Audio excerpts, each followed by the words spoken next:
Good morning. Good morning. I hope this day, even as gloomy as it looks, finds you well. Every night since the pandemic began, I read a book to my granddaughters in Virginia Beach. They FaceTime me and then they sit in their bed and I read them a book. And with libraries and stores closed, I've bought a ton of books online. And some are good, some not so great. But there was one that we really loved.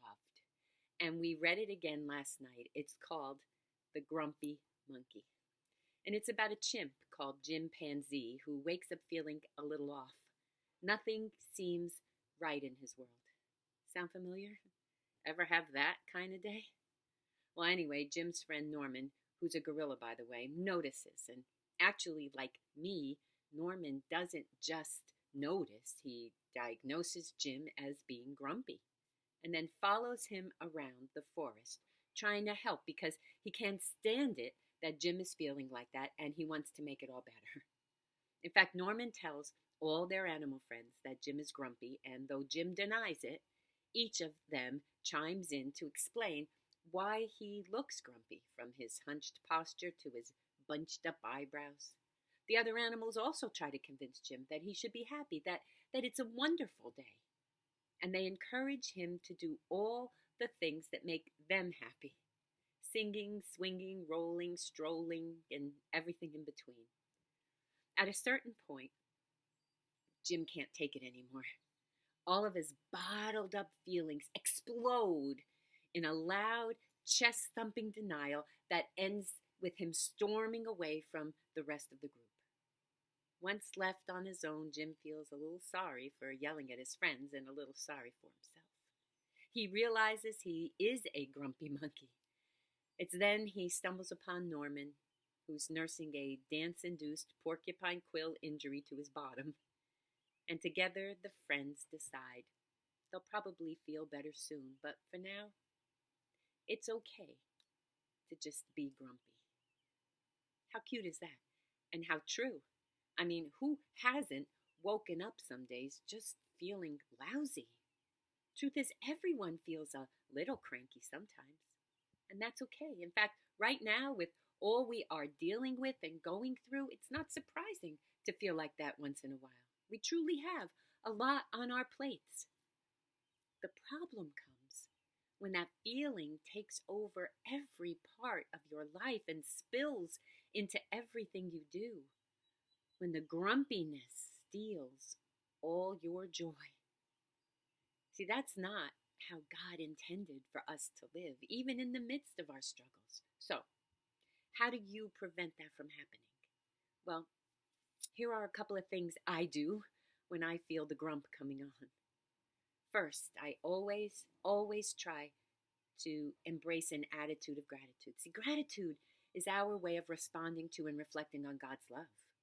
Author Max Lucado says the grateful heart is like a magnet sweeping over the day, collecting reasons for gratitude. So, start your day off by thanking God first. If you woke up, thank Him. If you slept in a bed, thank Him. If you have a roof over your head, food in the refrigerator, even if it's just a little bit, as well as clothing on your back, thank Him.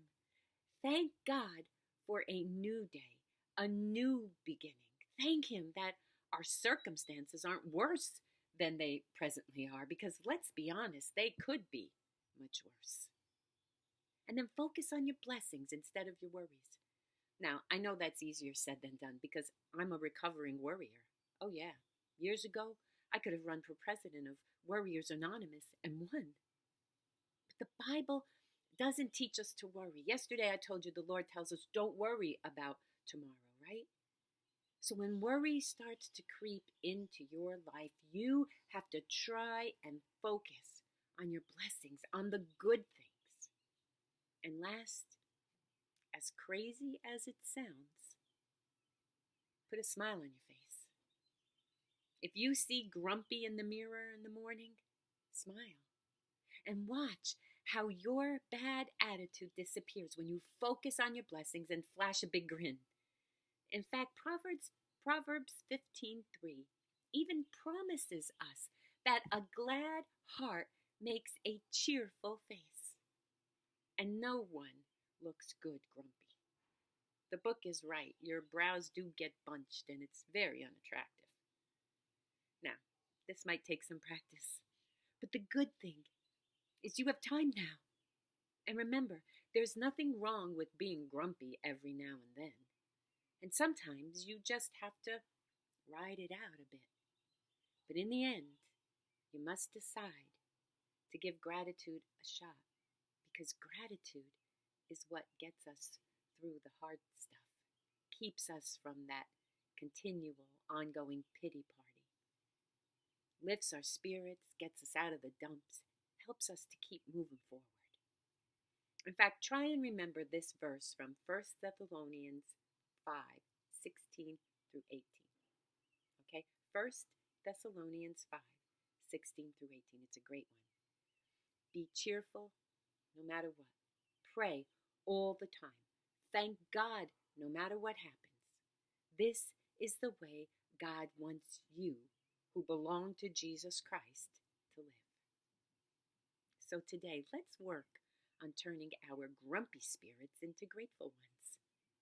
Rejoice that our good God has given us this day, even this rainy day, because who knows the blessings that are in store for us.